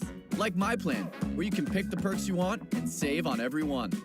For limited time, bring your own phones to a Verizon store and you can get My Plan for our best price ever. Get exactly what you want in your phone plan and only pay for what you need. Bring your phones to your Verizon store today and get My Plan. These deals won't last. It's your Verizon. With FedEx One Rate, you can ship to your student for a simple, predictable flat rate. Send a box full of home-baked treats that say, "Your father and I miss you." Or send a box full of instant noodles that says, "Your father and I would like you to stop asking us for money." Either way, one rate fits all. FedEx One Rate. 2-day shipping, one flat rate. Starting at $14.50. Visit FedEx.com/OneRate for details. Exclusions apply. If you're gonna play the game, boy, you gotta learn to play it right. DraftKings is all about responsible gaming. It's more fun when it's for fun. So play responsibly. DraftKings, the crown is yours. Gambling problem? Call 1-800-GAMBLER. 21 plus. Age and eligibility varies by jurisdiction. And now, great moments in history. But that's my point. But they didn't. I think Levy caught the wave there. He had a great team, great players. They were. Oh gee, my whoa. God! I'm sorry. Whoa! They the were most unnecessary one ever. Right, that came out of nowhere. They were loaded. We'll get that on post. That's another great moment from. All right, back here on Patriots Unfiltered. As you can see, Dutz has gone to the locker room. He'll be back with a report. Evan already left early because he was at Vrabel, and he'll be also in the locker room. So we'll get the word from the locker room when they return. But we just heard from Mike Vrabel. Yeah. And, Paul, what do you think were the takeaways? Yeah, I didn't think there was a whole lot to this one, but as we talked about in the first hour, I would say that Mike Vrabel very much is looking forward to this opportunity. Yeah. I think he relishes this role. I think national TV on the road against one of the NFL's elite, I think he likes those opportunities. And it's funny because he was asked that question just that way. And if it was Bill Belichick, well, it's another game, where they're all important, blah, blah, blah. But Mike said, no, this is a big game. We hope that we can have our identity start to develop or come forth in this game under the lights Sunday night. The whole country will, like he's Like, yeah, I own it. Yeah. This is going to be big. And, I thought there was some questions in the middle about, sort of Josh Allen and, comparing him to others and Drake May. And he doesn't really want to get into any of those comparison kind of talks. Yep.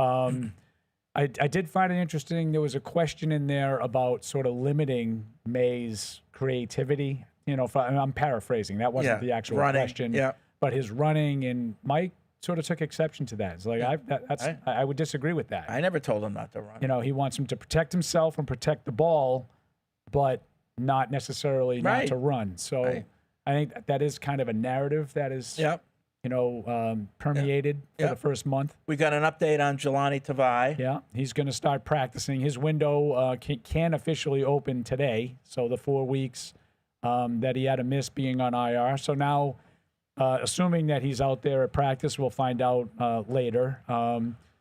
But assuming he was out there, that thus opens a 21-day window that he can practice before the Patriots have to make a decision on whether or not to activate. He can play anytime, but they have to make a decision. He could play Sunday. Right. If they wanted him to play Sunday, they could activate him to the roster before the game this week. But they have 21 days to make that determination. Yep. Okay. So that was Mike Vrabel. My guess is we won't see him this week, but maybe he gets a week, kind of like Gonzo. You have a week of practice under your belt, and the second week of practice, and you come back. So Tavai hasn't really done much in a long time. Yeah, and we talked about this in the postgame show. Maybe with the way he plays linebacker, he could be helpful this year. Yeah, at the very least, he gives you some depth at a spot that you don't have a ton of it. Yep. All right. 855-PATS-500 is the hotline. That's how you can call us. Podcast@patriots.com is the email address. Got a lot of emails coming in. Noree from Arizona writes in. He said he's pumped about the game and the national stage. He said he emailed Thursday's show about reading into a running back drill when Henderson was the first one leading the tackling ball carrier one. I recall Evan being dismissive of this. Also consider that this information came from a Mike Reese tweet. Well, look at what happened on Sunday. You had Henderson and Gibson getting goal line touchdown carries while Stevenson didn't. Is this something that we also shouldn't be reading into? And Stevenson started. That's why Evan said not to read into it. I do have a question. If the Patriots are hanging with Buffalo in a back-and-forth game where both teams are alternating leads throughout the game and the games come down to who has the ball last, if the Patriots end up falling short over a last-minute score by Buffalo, how will you guys end up feeling about the team afterwards? Yeah, these are all I think they're all very good questions. And I just would say I kind of need to see the way the game unfolds. Generally, without getting too detailed, with this, I would say I'd feel pretty good about the scenario that he just kind of unfolded there. But you just, let's say that they fall short at the end, Fred. Why did they fall short? Right. Someone drop a pass. Right. Someone miss a blitz. Did May overthrow somebody? Yep. There's a lot of different ways that you can fall short and not feel great about it. But in general terms, I would say if the Patriots have a chance to win this game on Sunday, I probably would feel pretty good about the Patriots. Yeah. And generally speaking, I mean, if they're +4 in the turnover ratio and they lose the game, I'm probably not going to feel as great as I might, But if they go to Buffalo on a Sunday night and take Buffalo's best shot and have a chance to win, I think most Patriots fans, I think, are probably going to feel pretty good about the team's fortunes going forward. Adrian in Delaware, I know you guys don't do the paper anymore, but I think it would be fun on the Tuesday shows to brainstorm with the listeners what the cover picture of the previous game would be and what the headline would say. For example, after the Carolina game, would the picture be the Marcus Jones punt return or Drake May Superman celebration? Good question. Yeah. It probably would have depended. I'm going to jump into Freddie's head here. Fred used to look at the photos, and a lot of times that would determine what you went with. If it was a great photo, as an example, my guess is we would have had the cover of the Miami game would have been Antonio Gibson running side by side with Mike Vrabel. Right. The great David Silverman photo. Right. Longtime Patriots photog here. I want to give him his props. David Silverman, one of the few that's been around longer than both of us, right? Been longer than the Crafts have been here. Yeah. So that my guess is that you would have seen that and said, oh, we got to get this on the cover. Yeah. You know? So a lot of times you would look at those photos and say, well, I know the Marcus Jones punt return was probably the biggest play of the game, but this photo over here is a better photo. Yeah. And then gone with that. Yeah. But I love the idea of the Superman thing. That would have been kind of cool. Yeah. So like Paul said, you know, you always go in on what were the plays of the game, but then you see the photos. And back then it was a little bit different, especially in the 90s. You didn't have the thousands of photos that these guys take now digitally. So you had to be more selective with what actually came out nicely. And like Paul said, sometimes the quality of the photo dictated the cover. And then you'd have to figure out the headline from that. Could we had like often running with Gibson on that kick return? Yeah, something like that. Yeah. But too good, TWO. That's fine. I kind of miss that. Marcus Jones, too good, TWO good. There you go. Punt returns. There you go. That's a good one. Good, Paul. That was a cliche. That's good. That's good. But I don't mind doing that. Like, what's your cover headline? And what's you know what? Let's make that a thing on Tuesdays. If we get you guys in your emails, email in what your cover words would have been. Yeah. And then we can maybe spend 15 minutes every Tuesday talking about it. Maybe we can actually pick a picture and have it up on the screen and say, okay, here's the picture. Yeah. Give us the headline. Yeah. Yeah. That used to be a big thing on the bus. On road games, you know, Fred and Andy and I would sit around. The guys from like the radio, the Sports Hub, Mark Capello, a longtime producer of the Patriots games, would he would immediately come on, Freddie, what's the cover? Freddie, what's the cover? What's the cover? Yeah. What's the cover? Like, and we would all sort of talk about it. And full disclosure, Fred and Andy would come up with far more of the covers than I would because it wasn't my thing. And I always got shot down. But it was kind of a collaborative. We would do it on the bus a lot on those road games. Also, I think Alex should have a word of the week on Wednesday or Thursday, but the word or phrase must be in Portuguese. Portuguese. Maybe another Jill jingle, perhaps. I speak Spanish, but I'd love to learn a bit of Portuguese, especially since the Patriots are marketed in Brazil. This could be the spiritual successor to Eric's word of the day on the That playbook. shit with the CH crazy. Yeah. Eric used to have a word of the day. Oh, I remember. As if his vocabulary was so much more so vast. Yeah. Half the words he would mispronounce. So. Oh, man. Eric. Poor Eric. Jeff in Hickory, North Carolina, calls himself the Southern Patriot. If you look at it, we are a turnover away from being at least 3-1, and then we would have a chance at this week against the Bills. Why? The only two things I worry about. He meant a chance to take the. Oh, I see. Yes, I got you. Place. I think that's what he probably did. Yeah. I think the only two things I worry about with the Bills is our defense in the first quarter. They toughen up after that, and turnover differential. Regardless, we have a chance. If Drake has more than 30 rushing yards and no interceptions, change my mind. So Drake with 30 rushing yards and no interceptions. Yeah, I don't think the no interceptions is important. I don't think they need any certain amount of yards rushing. Yeah, I think if he has 3 yards rushing, you have a chance. Yeah. Does he throw the ball well? Right. And is he rushing because he's being chased all over the place? Right. Yeah. I mean, football is a very contextual game. I would say anybody that goes into a game like this and thinks you don't have a chance, I just don't know what you've watched. Like, why wouldn't the team have a chance? New Orleans had a chance last week. I think New Orleans is one of the worst teams in football. So why wouldn't the Patriots at 2-2 have a chance? Right. Of course they have a chance. Yes, of course they do. Want to do a little Patriots trivia? This is the time to do it when no one's here and I can just play. I like it. This is Max in Atlanta. Bring it, Max. Who had the longest rush and the longest reception for the Patriots last season? This is not going to be good for me. I'm going to say Antonio Gibson had the longest of both. You're right. Yeah. You would be correct. And one of them was definitely against San Francisco. 45-yard run and a 50-yard catch. When was the last year a wide receiver had the longest reception for the Patriots? When was the last year? A wide receiver had the longest reception for the Patriots. I would never have gotten this. I don't even remember the play.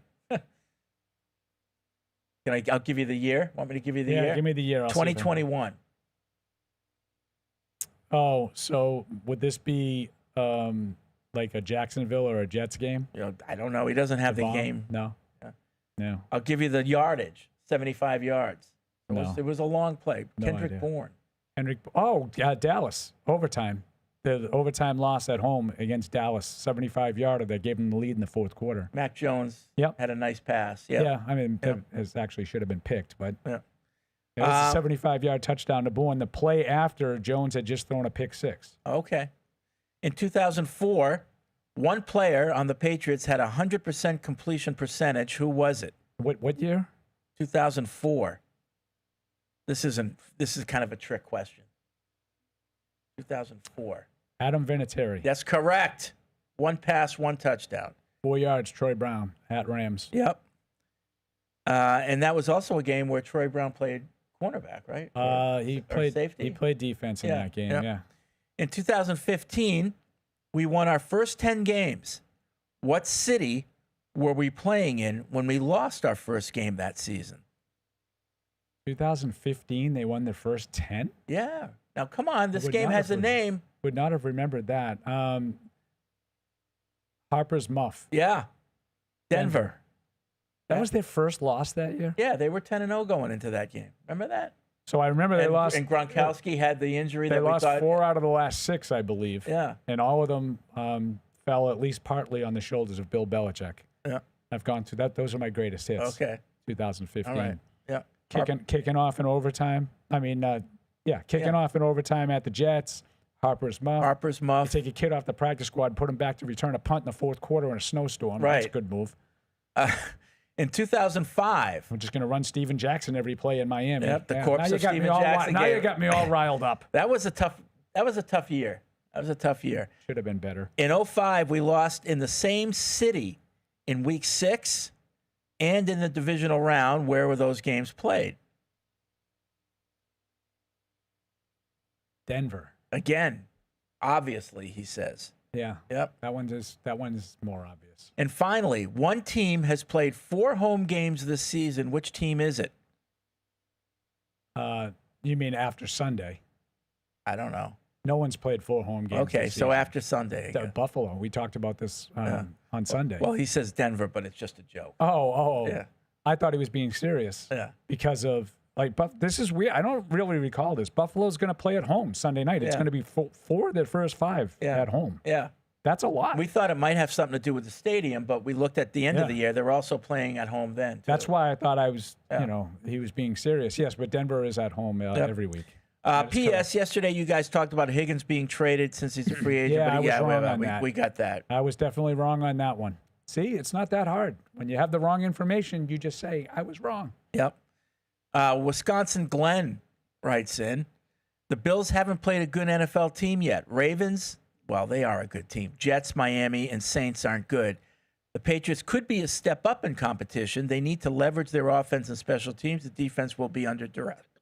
Okay. So here's where with all I think that they can compete. You should absolutely expect to compete. Why don't they have a chance? I'm going to say all those things.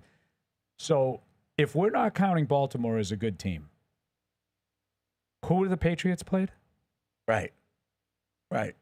Pittsburgh, right? They're good. Miami. They're good. Right. Like those are bad. Like they've played bad teams. Yeah. There's a reason why Baltimore still has a better chance, odds-wise, to win the AFC North than Pittsburgh. Yeah. Because everybody looks at the teams and says, well, that one's better than that one. Yep. But like I said, I give the Patriots every opportunity to go to Buffalo and put their best foot forward. They should expect to compete and win. They should. Martin out of Kansas. Good day, he says. Fred, you have the phrase, what do the Sharks know? When the game opened, it was Bills by 10 and a hay. Now it's Bills by 7 and a hay. I find it interesting. Are they giving the Patriots more respect? I saw 8.5 to 7.5, but I trust you. It could also mean they just need to get Bills money in because the Patriots at 10.5, all the fans were crazy and making the bets. Yeah, and the Patriots have been, I would say, offensively better than a lot of people thought they would be. I think 2-2 is not. I mean, 2-2 is not a surprise. A lot of people figured with the start of the season they had 3-1 was in play.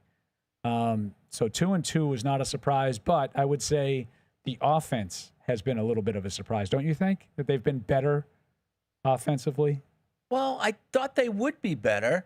So yeah, I thought they would be better, but they've been good. There's a difference. You know what I mean? Okay. Like they're like. I mean, I don't really care about these numbers that Mike and Evan like to throw out because they're all percentages. Yep. But they're like in the top 5 in the league in a lot of these numbers numbers. wise. But I think they're like 6th or 8th or something in points. But I expected to see an improvement in the. I did too. It was Drake, it was the line, it was the coaching. I did thought too. those I just three didn't things expect them to be over 30 twice in the first 4 weeks. Okay. I didn't. I thought they would be better, all the things you said, but I didn't expect them to be scoring 30 plus and 40 plus in the first 4 weeks of the season. Okay. But as you know, that wasn't really 40. But it was. Yeah. It was closer to really 40 than it was over 30 in the Miami game. Yep. Valentin from Switzerland. If we hang with the Bills and we have a drive to end the win in May, would it be a moral victory? We talked about that. The only concern I have left with Drake May is his ability to win close games. Usually top quarterbacks in this league have already won multiple games coming from behind to this point. Yeah, I mean, you're right. He hasn't done. I mean, they did win a close game in Miami, but it wasn't because Drake May came from behind to do it. They had the kick return that did it. Yeah, I mean, that's probably the next step in his evolution is when the game's on the line, do you play the same way you have been playing? Right. Yep. Quick midweek game regarding the current roster for the following groups of 3 players. I would like to know if you would either keep the current player, switch the player for the alternative from the other team, or switch the player for a former Patriot. Oh, this is too complicated. I'm not doing it. It's too complicated. Can you give me just one example? All right, I'll give you one example. 3 choices. Running back, keep Ramondre Stevenson, switch for Cam Scatterbo, or switch for prime Vegas Ferguson. Okay, so he gives them. I'll keep Ramondre Stevenson. Yeah, so I thought he wanted us to actually pick. You would probably trade him for Cam Scatterbo. Right? And just 3 yards of carry. No, I'd keep Ramondre Stevenson. I would too. Wide receiver, keep Stephon Diggs, switch him for Matthew Golden, or switch for prime Cedric Jones. I think I would switch him for Matthew Golden for the age difference. Okay. I mean, Diggs is a better player. I mean, right now. But what if you're just talking about this season? Not, like going I think forward. Golden's pretty good, and I think he could be really good. All right. What's going on? I don't know. There's a lot of conversations. A lot of F-bombs being thrown out there. Tight end, keep Hunter Henry, switch for Dalton Kincaid, or switch for prime Rod Rutledge. I would keep Hunter Henry because of Evan's thing. He's more of a well-rounded tight end. I like Dalton Kincaid. Evan doesn't. I think he's a good player, but he's not much of a blocker. Henry does a little bit of everything. O-line, keep Mike Onwenu, switch for Matt Pryor, or switch for prime Stephen Neal. Oh, Stephen Neal. Yeah. I don't know who Matt Pryor is, full disclosure. Okay. Cornerback, keep Christian Gonzalez, switch for Cooper DeJean, or switch for prime Malcolm Butler. Keep Gonzo. Yeah. Come on. Finally, keep Drake May, switch for Baker Mayfield, or switch for prime Cam Newton. I think I would keep Drake May. Me too. Prime Cam Newton is MVP. It's tempting. But I think that May's a better passer. Even at Newton's height of his prop powers, I think May's a better passer. So I would keep May. Yep. That was a little bit more enjoyable. Yeah, I didn't know he actually gave us the options. I thought we would have to sit here and think about who we would switch him for. Alex from Austin, Texas. We often talk about how explosive Marcus Jones is with the ball in his hands. Yep. Paul's guy. I know where this is going. This past weekend was exceptional evidence of that. Do we think there will be a time this season we'll see him on offense? Yep. I know we've seen it in the past, but do we think Josh will ever play that card? And P.S., my rivalries jersey just came in, and it is incredible. It's fire. I do think there's a chance that we'll see that. This week? No. No? I'm not calling for it this week Okay. necessarily. I'm just saying I think there's a chance that you'll see Marcus Jones on offense. Okay. All right. Matthew from Wichita writes in the first part of the show, there was a lot of praise for the Buffalo pass catchers because how many good to okay options they have. Isn't that sort of the same thing the Patriots have? I think the Patriots pass catching group doesn't get enough praise for their diversity of talent. Each of the Patriots receivers has their own unique skill set and very little overlap. Would you rather have the Patriots pass catching group or the Bills? I think they're both subpar. Well, which one would you rather have? Probably Buffalo only because of Diggs' age. But I think they're very similar. And I would just say, it sounded like there was like a gotcha moment in that email. I agree. And that's why I think most people think Buffalo's receivers stink. Yeah. I think he was trying to say, well, if Buffalo is this or that or the other thing, then why are we not saying that about the Patriots? No, we are. I think they're both kind of lacking in star power at the receiver position. Yeah. Right? Okay. Now, Diggs, prime Diggs, which, if he was prime Diggs, he'd still be on Buffalo. Right. He hasn't been that guy.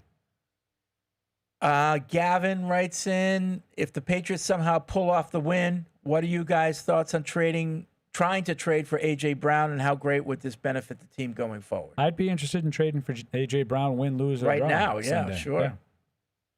Yeah. Yep. Okay. Waiting for Deuce will be back soon. Deuce will be coming in.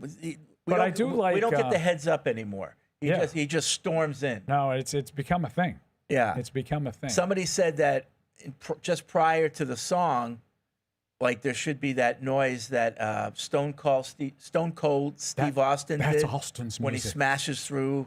But anyway, we'll see what they got cooked up back there amidst all the yelling. I don't know what the yelling was about. I just think it was just a day. We had a caller call in that was Costello swearing at me on the phone. is calling in from New Hampshire. His new favorite caller is Brian from Lowell. And the way he sucks the fun out of the room and grinds the podcast to a halt, it's hilarious. Hearing Fred depressingly mutter, "Yeah, okay," to get the call over is comedy gold. Keep Brian, please. Well, everyone's welcome. Not everybody has the same level of play. Yeah. Or time for your phone call. Yeah, we take everyone. Yep. Why can't Booty be the explosive deep threat, he says? Is it Booty or Booty? Booty. Yeah, it's Booty, right? Yeah. I heard the announcer say, "Oh, it's Booty." Yeah, I don't really know Our why. own guy. Yeah, I don't know why. I don't know why that happened. The TD bomb he caught last year against Houston and a few others from last season seemed like that could have been a role for him, or am I remembering that wrong? I have a lot of hope for him.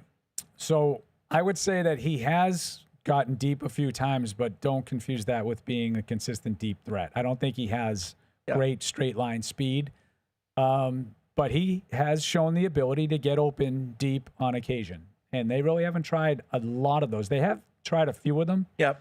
Here and there. But I mean, the one in Miami was like 25 yards. It's not really a deep that was pass. 16 yards. Oh, actually. 16 yards. Yeah. But I'm thinking of the deep one down the sideline. They went to him deep on a pass interference. Yeah. Against Pittsburgh, I think. They've tried it a couple of times here and there, but they haven't really stretched the field very much on verticals, as Evan would say. Lastly, the linebackers have been bad. He's got it in caps. If Juwan Bentley was still on the team, could that have been a fit? He could cover a little bit, or is his body type not a fit for what they're doing on defense? All right, Juwan Bentley was not known for his coverage. No, he was run stopper. Yeah, he was a better run stopper than probably they've gotten. Better tackler, but evidently they felt like he wasn't a scheme fit. And, they went with some smaller, quicker guys in Spillane and Ellis. I don't know. It could have been a cultural thing. Not that Juwan was great for the locker room, but I think in terms of the leadership of this team, Right. Bentley was a former captain, and I think Vrabel might have, just guessing here, wanted his guys as leaders. And you see, first year Patriots like Spillane and Landry, in that captain role. So I think you're probably right about that. I don't know why this person's asking this question, Ashton, But the question is, would you consider trading Drake May and 2 first-round? Oh, it's a joke. Would you consider trading Drake May and 2 first-round picks for Carson Wentz and a 3rd-round pick? I thought it was the other way around. We would get 2 first-round picks. So it's even absurd. They're just being crazy. That's weird, though. It's like not even. No, I think it's a joke. But it's not. It's not even jokey, though. No. Like, I don't know. Yeah. But I don't think there's very much that I would be considering trading Drake May for. Not right now. I mean, the sky's the limit at the way it looks right now. We're starting to see who this guy is. I want to see it out. I want to see it play out. Yeah. Does he get better? Does he continue to add some tools to his bag? And what I hope is you see the continuation this year, but I also hope there's some continuity with the coaching staff next year. Like, Josh is still here. Thomas Brown doesn't head off to the, Yeah, I mean, you probably have a chance to lose some of the other guys, but there's a good chance if everybody wants to return, and I don't think Josh is going anywhere. Right. I mean, at this stage, I don't think he's going to get another head coaching offer. Okay. So here's another thing that just struck me with Vrabel's press conference today. He was talking about, the game plan for the offense, and he says, I'll talk to Thomas Brown and who's the other guy he mentioned? Todd Downing. Todd Downing. We'll talk about some things, and then we'll present that to Josh. I thought that was interesting. I think I might have missed that. Yeah. When I stepped out to go tinkle. I don't know if we could get that clip, but he said that he would talk to Todd Downing and Thomas Brown, and they would present things to Josh. It's like he's going out of his way to create something there. I don't know why. I don't know what exactly the story is, but every time the subject of offensive coaching comes up, right, there seems to be a long way to grandma's house that doesn't really include a direct route to Josh McDaniels. Right. So I that caught my ear. I don't know if it caught anyone else's. I don't even know if guys back in KSP could get that clip and we could play that. My guess is it's going to catch the ear of my shows too, because those are the kinds of drama-ridden elements that they live for. They love to infuse drama into people's comments. Huston writes in, just want to say you guys are great. I enjoy the show. Would you rather have the Patriots win big because of great defense or win a close game where Drake leads a game-winning drive? Ooh, that's a good question, actually. Close game where Drake wins it on the game-winning drive, or they dominate and they win big because they shut down the Bills. Oh. I think I would rather have the Drake May. Really? Yeah.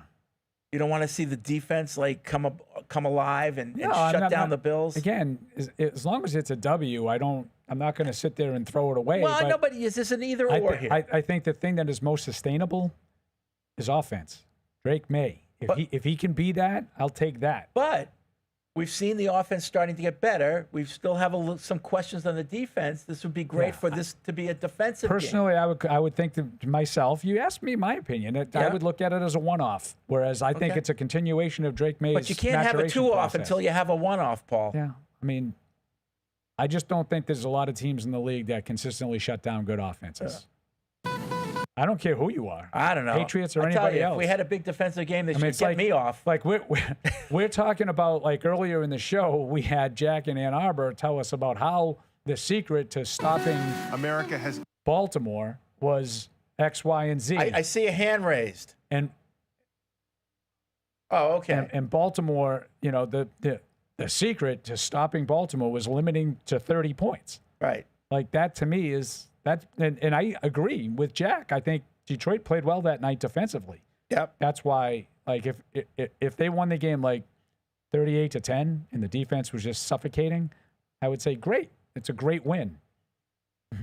But I don't think you can do that again. No, but it would be good that I don't know. Or if it's 38-34 and you won on a shootout because Drake May was outduel Josh Allen. I think he could do that. But then we come out of that game still worried about our defense. Yeah, what I'm telling you is I would still be worried about the defense regardless. I know, but at least you have 'Cause I don't some think evidence defense is that good. Well, in the league, not the Patriots. I know.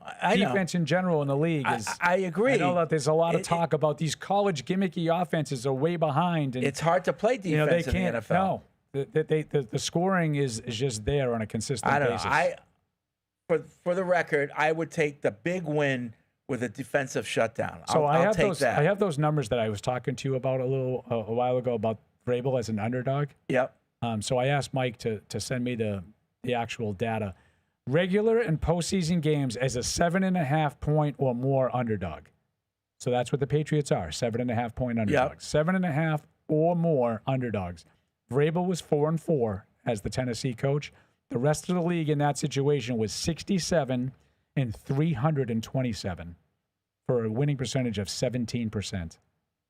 So the Patriots, the Titans went 500. What's the window that we're talking about from 2000? What year? 2018 to 23. Okay. While Vrabel was with Tennessee. Okay, so that 5-year span. 6. 6-year span. Okay. That's impressive. 4-4 as a 7.5 point underdog or more. And this is outright. This isn't with the spread. Outright, 4-4. Rest of the league, 67 and 327 for a 170 winning percentage. That's a big, big gap. Yeah. Okay. And just as an underdog of any kind, Vrabel had the second best record in the league, only to Mike Tomlin's winning percentage in that same time period. Well, let's hope that trend continues. So that you're saying that we got a chance? Yes. Okay. John in Virginia, formerly at Brockton, has some trivia. Or I don't know if it's trivia. It's just kind of a guessing game. Name one other player to wear the number 12 jersey other than Tom Brady for the Patriots. Tom Ramsey. That's one. Oh, Matt Cavanaugh. That's two. I would never have guessed how this. many? I mean, how many? Three. Oh, there's a you third got two of them. Eddie Wilson. Oh, I don't know who that is. Name 5 players to wear the 33 jersey from 81 to the present. Tony Collins. That's one. Kevin Falk. 2. There's one wearing it right now. Oh, Anthony Jennings. 3. That was prototypical, Paul. I can remember Tony Collins. Forget Anthony Jennings. Yeah, I don't really have any more. Jawan Williams, Jeremy Hill, Deion Lewis, Leon Washington, Sam Gash. Deion Lewis was 33. I should have gotten that one. George Adams and Patrick Agu. Yeah, I wouldn't have gotten many of those. Sam Gash and Deion Lewis I should have gotten. Okay. From 81 to present, name 5 out of the 6 players to wear the number 87. 81 to the present, name 5 players. 5 out of 6. So we know Gronkowski did. Yeah. Lynn Dawson. Yes. Look who's back from the locker room. What was the mood? Were the players friendly to that? None of them look like Derrick Henry. Hey Mike, what was it like in the locker room? Hey Mike, what was it like in the locker room? I think you should come in just wearing a towel because you just came from the locker room. Fred, we want to track listeners, not scare them away. I mean, that's not going to be good for anybody. Hello, everyone. Back from the locker room. Hello, Indeed, Mike. a busy day in the locker room, I would say. Stephon Diggs, he's been speaking every Wednesday, so he good stuff to say. Seemed a little locked in, seemed a little serious stuff. He did comment on that 5 of 10 thing that he said, which I think we talked about yesterday on the show, and kind of confirm what we said. He said, if I said 8 or 9 or 10, like I wouldn't be doing as much as I should. So he said, guys know how much I'm grinding, but that's more about I feel like I've just scratched the surface of my potential in this offense. But he did say the offense is can be complicated and there can be some twists to it. So, but he seems excited to go back to Buffalo. Spoke highly of their fans and Josh Allen and just the whole program. Didn't seem like he had any ill will or anything towards that. Just spoke highly of the whole operation there. Talked to Milton Williams as well, who excited to get on prime time. Said his comment about the offensive line Buffalo's offensive line reminded him of Philadelphia last year. He said, they're just all I think he said giant humans, and he said then even Josh is back there and he's big as well. So that was his take. Marcus Jones commented, excited, and spreading credit around on the special teams for his return. I'm just saying, usually, I wrote it in the thing I did today. He said, I just want to get the first down. He wants to get those first 10 yards and try to give the offense a little bit of a boost. And then the last one was Christian Gonzalez, just getting ready to get up there and take on these receivers. Not a ton to say from him. But the last thing I would say, Jalen Hawkins didn't seem like he was gearing up to go out to practice. He left the game with a hamstring injury. Speculating a little bit, he could still throw his pads on here in the last 10 minutes and get out there, but it didn't. Fred's going to get his Kyle Duggar game. Yeah. So it could be a Kyle Duggar back in the mix at safety, perhaps. So we'll see how that all plays out. But yeah, really busy day. Crowded locker room. Crowded. Yeah. I mean, this is becoming a thing now on Wednesday. It's a lot of interviews. Chick-fil-A today. Oh, is it? I think it's Papagino's, unless they didn't update it from last week. Papagino's. Papagino's. Yeah, shoot, I forget what his name is. Nick something from WBZ, but he was just getting all these interviews going, and everybody's getting in there. So it was productive. It was productive. Hear from a lot of these guys. In our new segment for Wednesday, Eyes on Evan. Who was Evan talking? Yeah, Evan was talking a little bit. I caught Evan talking to Milton Williams a little bit. Then I saw him, go up and say a little something to Marcus Jones. Oh yeah. Quietly, just the two of them. Just a private party. Just the two of us. I know more. They're all good guys. Yeah, I know more. I'm going to talk football, so we can talk on a level. You don't have to dumb it down for me. A little bit of a shout out to Karen, who asked Steph Diggs. She's like, you're comfortable playing are you comfortable playing all around the offense? Inside, outside. So she didn't frame it as like he is the slot guy. So that was good. He said that's what makes me me. I can line up everywhere, and that's what that is part of what makes him Diggs, because he has been able to do that throughout his career. He's a versatile guy. I just don't think if people realize it that like if he couldn't play on the outside, that would be a very bad sign. Like if he could only play on the inside, he's like, he can't get out coverage anymore. Like he's slowing down. That's maybe he'll get there eventually, but. No, good day in the locker room, though. They all seem to acknowledge this is a big game, big opportunity, and excited to play on Sunday Night Football in front of these fans. What I worry about with that, the offense in general, like how much of that is, they decide to do some different things with Diggs on Sunday because of a specific matchup, like game plan related. Right. Yeah. We knew that he could beat this Mike Jackson guy, and we wanted to sort of. Matchup hunt, as Evan likes to say. Yeah. And they hunted the matchup and they won the matchup more often than not. But next week or some other game, they might not feel the same way. Yeah.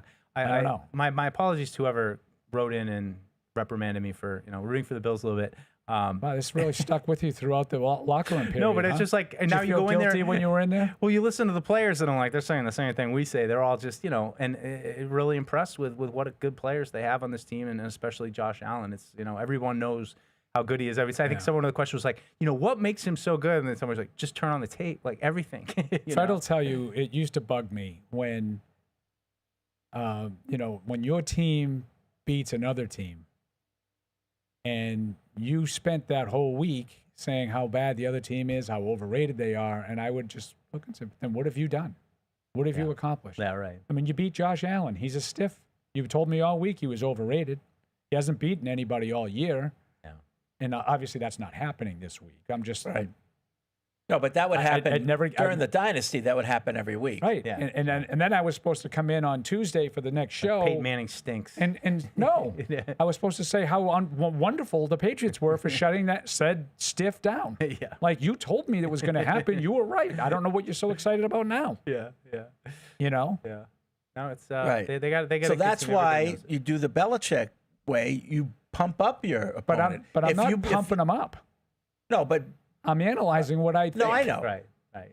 But you focus on the positives for the opponent always before the game. No, but that's coach. Like fans don't have to pump up the opponent. But what I'm saying is if the fan really doesn't think Josh Allen's any good and Evan's giving him too many flowers, then it's not a big thing. And it's not a big deal to you if they win. Yeah. And I don't think there are very many fans that objectively think that Josh Allen stinks. I think there's still some in the media that if push came to shove and they had to put a hand on a Bible, they would tell you that. I'm not going to out anybody. I think the window's closing on the Bills, But and that's I more would of a love shtick. I would love for the Patriots to be part of closing that window, slamming that Like window shut. I could totally see in like 2029, like Josh Allen's like limping out there. finally I told you. finally taking one too many hits and he's done. And Fred was like, "Well, I told you the window was closed."